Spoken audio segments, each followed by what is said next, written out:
अमरावती विमानतळाच्या नावावरून नवा वाद पेटल्याचा पाहायला मिळतंय। प्रज्ञाचक्षू गुलाबराव महाराज हे नाव चुकून दाखवलं, एजन्सीकडून स्पष्टीकरण मागवलेलं आहे या संदर्भात आणि दोषींवर कारवाई सुद्धा होईल। महाराष्ट्र विमान विकास कंपनीने हे स्पष्टीकरण दिलेलं आहे आणि सध्या विमानतळाचं नाव अमरावती विमानतळ असंच असणार आहे। अमरावती विमानतळाला कोणतं नाव मिळणार याकडे आता सगळ्यांचं लक्ष असेल। महाराष्ट्र विमान विकास कंपनीने हे स्पष्टीकरण दिलेलं आहे। अमरावती विमानतळाच्या नावावरून नवा वाद पेटल्याचं समोर येत आहे, त्यामुळे आता अमरावती विमानतळाला नेमकं कोणतं नाव मिळणार याकडे सगळ्यांच्या नजरा सुद्धा लागलेल्या आहेत।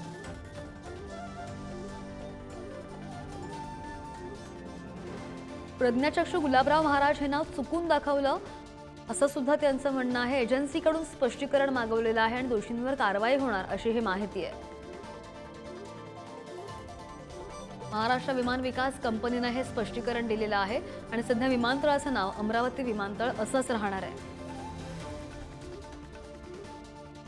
या संदर्भात अधिकची माहिती आमचे प्रतिनिधी शगन जाधव आपल्या सोबत आहेत। शगन, आपण पाहतोय अमरावती विमानतळाच्या नावावरून आता नवा वाद निर्माण झालेला आहे, काय स्पष्टीकरण नेमकं दिलेलं आहे कंपनीने?